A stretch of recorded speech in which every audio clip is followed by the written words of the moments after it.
Il est 10h32, vous êtes sur Sud Radio, merci d'être avec nous. Avant d'appeler Patrick Vignal, il est là. Patrick Vignal, député Renaissance de l'Hérault. Bonjour Patrick. Bonjour, Monsieur Bourdin. Je vous appelle Patrick parce qu'on se connaît quand même depuis un moment. Patrick, on est de la même région. Et on est de la même région. Patrick Vignal, en l'état, est-ce que vous voterez cette réforme des retraites ? Je vais vous dire, Jean-Jacques Bourdin, je suis en colère contre toute la classe politique. Il faut cette réforme. On a un trésor, la réforme par répartition. Je pense qu'il n'y a pas le feu dans les quelques mois qui arrivent sur son déficit, mais il y a l'aura parce que nos jeunes générations, on leur doit à la fois de l'engagement. Mais je me dis quand même dans quel monde politique on est. Je vous donne un exemple sur les seniors. Une partie des entreprises, quand vous avez passé 55 ans, vous propose souvent un ticket de sortie, vous mettez 2 ans au chômage et c'est vous et moi qui payez avec des impôts et après vous partez à la retraite. Alors qu'aujourd'hui, on a besoin de garder nos seniors. Alors qu'est-ce qu'on fait ? On se met autour de la table, ce qu'a commencé à faire Madame Borne, parce que c'est quand même une femme qui aime le consensus, et on discute avec les entreprises. Est-ce que les seniors, on les garde avec des charges allégées ? Je pense qu'on a beaucoup fait pour l'entreprise. Est-ce qu'on leur fait une fiscalité particulière pour qu'ils continuent, pour pas les sortir du jeu ? Est-ce que les gens que j'ai rencontrés dans mon groupe de travail, parce que moi je suis sur le terrain, je vais être un porteur d'eau de ma région, de mon territoire, où les gens vous disent, Monsieur Vignal, j'avais sorti le champagne, les cacahuètes et les chips, et on m'annonce comme ça, parce que je suis né 1 mois trop tard, que je vais tenir 2 ans. Est-ce qu'à cela, on leur dit qu'on a besoin d'eux, les flics, les magistrats, les enseignants, les soignants, et à cela, pourquoi pas un petit bonus en disant, j'ai besoin de toi, la France a besoin de toi, je vais te garder, je vais agrandir ta retraite, au lieu d'avoir des retraites à 1 200 € qui permettent de survivre. Tout ça, c'est du consensus, Jean-Jacques Bourdin, et j'ai un peu de mal, en fait, parce qu'on est clivé. On a des syndicats qui vous disent on ne bougera pas ces 60 ans. Mais c'est pas ça, fabriquer du consensus. Moi, je pense qu'aujourd'hui, dans cette réforme, il y a tous les outils. Regardez la pénibilité. Vous ne pensez pas, Jean-Jacques Bourdin, qu'on pourrait prévoir à 20 ans les métiers pénibles ? Il y en a qui vont rentrer dans la pénibilité, il y en a qui vont sortir. On a 3 milliards dans les caisses de l'assurance maladie pour la médecine préventive. Inventons un passeport qui permettra de régulièrement, les collaborateurs, tous les 2 ans, ils auront un contrat avec un médecin psychologique, physique, et on a un contrat de formation d'entreprise qui est abondé, et notre génération, nos enfants, ils feront plusieurs métiers. Donc on pourra avoir de l'agilité, de la souplesse, Jacques Bourdin. Et puis après, comment je fais, moi, pour dire à ceux qui vont dans la rue qu'il y a eu 80 milliards de dividendes ? Moi, j'aime les riches, j'aime les entreprises. C'est pas des politiques qui créent de l'emploi, ce sont les entreprises. Mais donnez-nous 2-3% qui permettront d'alimenter ceux qui ont le plus, aident ceux qui ont le moins, parce que Macron a sorti 260 milliards. Aucun pays d'Europe a fait cet effort-là, Jean-Jacques. Oui, donc vous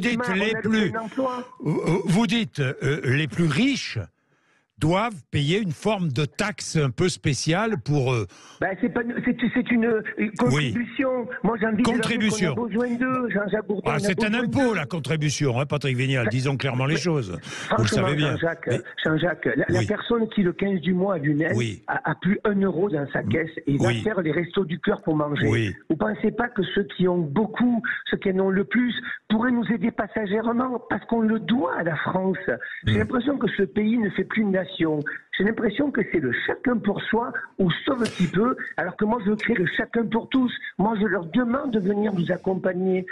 On en a besoin parce qu'on a 260 milliards qui sont sortis. Mais Le dernier point, Jean-Jacques Bourdin, Emmanuel Macron, il n'a pris personne en traître. C'est la première fois qu'on a un président courageux qui dit les choses. Et d'ailleurs, moi, je ne vous cache pas, pendant la campagne, j'ai été étonné quand il a dit « je ferai la retraite sur 25 ans ». Donc, on ne prend pas les Français en traître. C'est pour ça que je suis un peu en colère sur la classe politique. Mes collègues des LFI qui expliquent qu'il faut partir à 60 ans. Dans quel monde ils vivent ? Par contre, ils ont raison. Ils ont raison que les dividendes soient plus aidés. Ils ont raison qu'on travaille de pénibilité. Mais c'est chacun pour soi. Les syndicats, ils ont leur base à faire plaisir. Nous, on est dans un schéma 64 ans, 44 trimestres, alors qu'en fait, on a tous les outils pour que les Français ne soient moins en colère et que les Français adhèrent à notre politique. Mais Patrick Vignal, vous savez, je suis têtu En général, Oui. quand je n'ai pas une réponse à une question, je la Mais je ne repose. voterai pas dans En l'état, Jean-Jacques Bourdin. en l'état, Non, je la Patrick voterai Vignal, pas.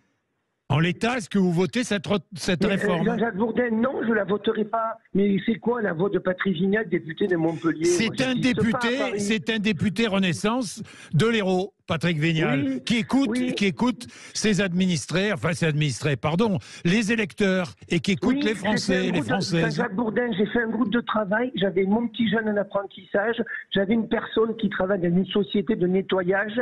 Je vais vous donner un exemple précis. Excusez-moi du terme, on est con en France. Pour nettoyer les bureaux, on fait venir les gens à 5 h du matin. Et bien dans ces métiers, ce sont des femmes seules, qui ont des gosses à la maison. Exact. Et pourquoi on nettoierait pas les bureaux de Sud Radio à 8 h le matin?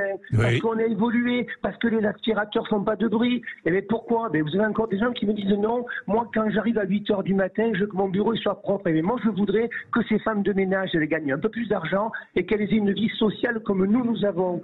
C'est rien. Regardez les enseignants. Pierre, mon enseignant de Moguio, qui devait partir en février, il ne peut pas partir. Il est professeur des écoles, il doit attendre le mois de juin pour partir. Eh bien, moi, je lui ai dit à Pierre hier, et si je te permettais d'avoir un bonus, les quelques mois de plus, tu aurais envie de rester? Mais Pierre, comme il n'aura plus de retraite, il me dit, moi, je veux bien rester un peu plus. C'est ça que j'appelle le pragmatisme. C'est ça que j'appelle être sur le terrain. Pour connaître les réponses, il faut vivre les questions, Jean-Jacques. Et souvent, la classe politique ne vérifie pas. Oui, mais ça, vous avez raison. Et Patrick Vignal, vous dites aujourd'hui en l'état, je ne voterai pas la réforme. Est-ce qu'il y a d'autres députés Renaissance qui sont sur votre position? Alors ça, c'est une bonne question. J'ai envie de dire à mes copains, moi, vous savez, je suis connu pour dire les choses. Voilà. Oui. Et je pense que je dis à mes collègues, il faut qu'ils arrêtent de faire du off. S'ils pensent comme moi qu'il faut l'améliorer, et quelques-uns commencent à la penser, il faut qu'ils le disent. Mais encore une fois, ce monde est compliqué, ce monde médiatico-politique. Hier, il y avait un bandeau, Vignal le frondeur. Vous savez, moi j'ai connu les frondeurs de 2012 à 2017. Oui. 80. C'était pas des frondeurs pour avancer les choses, c'était des gens qui me disaient, j'assume mes propos, on ne veut pas de Valls Premier ministre, il est trop à droite. Il refusait tout ce que proposait Valls. Moi, je ne refuse pas cette réforme. Ce système de répartition est un trésor. Et pour l'instant, il n'est pas déficitaire. Mais moi, je voudrais qu'il soit bénéficiaire. Je suis convaincu qu'avec l'économie, on n'a pas augmenté les impôts, on n'a pas augmenté les taxes. Je suis sûr que le travail va payer encore plus. Je n'ai pas besoin qu'LFI toute la journée nous explique qu'il faut augmenter le SMIC, parce que venez chez moi, Jean-Jacques, dans l'hôtellerie, ils ont dû monter de 30% les salaires, parce qu'ils trouvent personne, et tant mieux. Et la retraite, pour moi, c'est un travail dégagé. Le mec qui part à la retraite, il a payé toute sa vie. Et moi, je ne me satisfais pas qu'on ait des retraites à 1 200 €. Donc j'ai envie d'avoir une France conquérante, une France debout, une France qui avance. Mais si on est tous mutistes, y compris ma majorité en disant 64 ans, 43 trimestres, on amène les gens dans la rue. Alors qu'on a le projet, on a la philosophie. Ma jeune génération veut une quête de sens. Je ne sais pas vous, moi je suis un milieu modeste, je voulais avoir ma maison et ma famille. Maintenant, oui, et Patrick Vignal, vous demandez, et ça sera la fin de notre discussion, vous demandez une contribution spéciale qui serait instaurée et qui serait payée par les plus riches. Oui. Alors, ce n'est pas les plus riches, c'est les dividendes, c'est les actionnaires. Oui, les dividendes, ils sont déjà taxés à 30%. Eh bien, Jean-Jacques Bourdin, c'est toujours pareil. 2% de plus de quelqu'un qui a beaucoup d'argent, ça comptera pour celle qui manque 1 € à la fin du mois. Enfin, Jean-Jacques Bourdin, moi, hier, j'étais sur un rond-point. J'ai encore vu une personne de 88 ans, 680 € par mois. Elle ne vit pas. On est un pays riche. Vous trouvez normal? Donc, moi, j'ai envie de tendre la main. Non, c'est pas normal. Patrick Vignal, vous pensez qu'il y aura beaucoup de monde demain? Oui, je pense qu'il y aura beaucoup de monde, mais est-ce qu'on fait toujours de la politique classique? C'est-à-dire que s'il y a moins d'1 million, on dira c'est pas une réussite. Moi, demain, j'ai envie de penser aux policiers. Il y en a marre. Vous irez manifester demain, vous, Patrick Vignal? Ben non, j'ai aucune raison de manifester. Moi, j'ai été élu par des gens. La raison, c'est que vous ne voterez pas la réforme en l'état. Non, mais Jean-Jacques Bourdin, moi, je préfère. Et vous savez, j'ai bien compris une chose aujourd'hui, c'est qu'il y a 2 formes de parlementaires. Moi, j'ai compris qu'il fallait que je sois un porteur d'eau, que j'aille sur le terrain. Rappelez-vous, pendant les crises des Gilets jaunes, et j'ai compris que souvent, avec l'appui des médias, on peut aussi faire bouger les choses. Moi, le droit de grève, ils ont raison. Que demain ils manifestent, ils ont raison. Mais j'ai envie de dire aussi aux syndicats qui fendent l'armure, parce que eux non plus ne la fendent pas. Parce que je veux bien qu'ils nous expliquent le président des riches, mais jusqu'à maintenant, Emmanuel Macron, l'économie a été relancée. Jusqu'à maintenant, on a fait de quoi qu'il en coûte. C'est toujours cette histoire, vous savez, qu'on ne sait pas fabriquer du consensus. Donc moi, demain, je serai avec encore mon groupe de travail, que je vais encore élargir, avec des maires, avec des élus, avec des chefs d'entreprise. Vous savez que le MEDEF de l'Hérault, lui-même m'a dit, tu as raison, il faut passer d'un système un peu plus coercitif. Les entreprises ont besoin de collaborateurs. On a du mal à recruter, Jean-Jacques. Oui. Ça veut dire qu'on a tout un avenir devant nous. Il y a une jeunesse extraordinaire qui a envie de bosser. Mais vous savez, le dernier exemple, je vous laisse. Les médecins. Moi, je travaille sur des médecins de santé. Notre médecin de famille faisait 80 heures par semaine. Aujourd'hui, la génération des médecins veut son mercredi pour s'occuper de ses enfants. Ils ont raison. Venez chez moi, Charles Fontes, la réserve, un restaurant étoilé. Il a compris qu'il fermait le week-end et il m'a dit, tout qu'on te fait, j'y gagne parce que mon personnel, le week-end, s'occupe de loisirs et de famille. Et le lundi, ils arrivent avec la banane, ils veulent bosser. Voilà la nouvelle société. Et nous, on est toujours ancrés sur l'âge. On a l'opposition qui dit c'est pas 64, c'est 60. On est à côté de la plaque. Voilà. Bien. Moi, merci Patrick Vignal. Merci. 10h43, la voix un peu discordante, très même, d'un député Renaissance qui, lui, en l'état, donc, ne votera pas cette réforme. Il demande plus de consensus, il demande des compromis, mais en politique française, des compromis, c'est assez difficile à trouver. Tony est en Gironde des Grutiers. Il est avec nous sur cette réforme des retraites. Il a son avis. Bonjour Tony. Bonjour Jacques. Bonjour, merci. Vous êtes contre cette réforme? Oui, bien sûr, mais tout d'abord, je voudrais dire que bravo à M. Vignal. Alors, je suis loin des idées macronistes, il n'y a pas de problème, mais bravo. Enfin, un Playmobil qui sort du rang.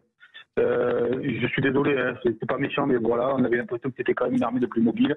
Bon, ce monsieur, il veut un consensus, et là, je suis d'accord avec lui. Il faut faire un pas de chaque côté, mais il faut aussi que ce soit juste. Voilà. Aujourd'hui, on ne peut pas nous dire vous partir à 64 ans alors qu'à 55 on n'a plus de boulot déjà. On ne voit plus dans les entreprises. Moi, j'ai travaillé depuis que j'ai 16 ans. J'ai eu des trous dans ma vie. Je ne sais pas, à 43 ans d'amitié, quand c'est que je les aurai. Parce que j'ai eu des licenciés économiques, j'ai eu des moments où je me suis cherché. Quand vous étiez au chômage, ça compte pour votre retraite. Hein, oui, mais en fonction de mes revenus aussi. Et oui, bien sûr. Donc, vu que c'est le calcul. C'est le calcul de la pension qui vous inquiète. Et voilà, c'est ça le problème. Et puis, comme je vous dis, moi, je suis prêt à dire bon, mais s'il faut travailler même jusqu'à 67 ans pour que j'ai 1500 €, mais c'est une honte. C'est une honte. On est dans un pays riche. On produit plus de richesses qu'il y a 50 ans. Pourquoi on en aurait moins à la fin? Et moi, il y a un problème qui se pose. Je ne suis pas économiste, mais on ne parle jamais de l'emploi. Je veux dire, si on veut que les retraites soient assurées, il faut créer des emplois. On n'a pas des chantiers. Mais on en crée des emplois en ce moment. C'est là le problème, justement. C'est que on crée des emplois. Il y a encore énormément de Français qui sont au chômage. Certains n'arrivent pas à trouver. Enfin, on est devant des curiosités françaises, Tony, qui sont assez étonnantes. Et en même temps, on veut effectivement allonger l'âge de départ à la retraite. C'est très curieux. Hein. Mettons tout sur la table, Tony. Enfin, vous avez entendu notre député Patrick Vignal qui demande une contribution exceptionnelle infligée aux plus riches. Bien sûr, alors... un meilleur partage des richesses, en quelque sorte. Oui, en quelque sorte, mais alors moi, pour contrebalancer, je suis d'accord avec ça, mais je ne voudrais pas passer pour un gaucho. Il faut aussi mettre de l'ordre dans la finance de l'État. Où va notre argent? Où va notre argent? Voilà. C'est une bonne question. Oui. Et donc, il faut aussi aller regarder la fraude sociale, je suis d'accord, comme la fraude fiscale. Il faut assainir, et il faut voir comment on peut assainir les comptes, comme dans un foyer normal, vous voyez. Bien, merci Tony. Merci Tony, merci de participer dans tous les cas, on aime, vous le savez, il est 10h46, je vais prendre juste après la pub, je vais prendre Guy, nous ferons le point aussi sur cette journée de demain et notamment dans les transports, elle sera très suivie, Félix Mathieu va nous donner les dernières informations et puis je vais changer de sujet, à Paris, des gardiens d'immeubles sont assermentés depuis maintenant 3 ans, 4 ans même, ils peuvent mettre des PV aux locataires, nous ferons un premier bilan, chasse aux mauvais comportement dans certains immeubles parisiens. À tout de suite, 10h46.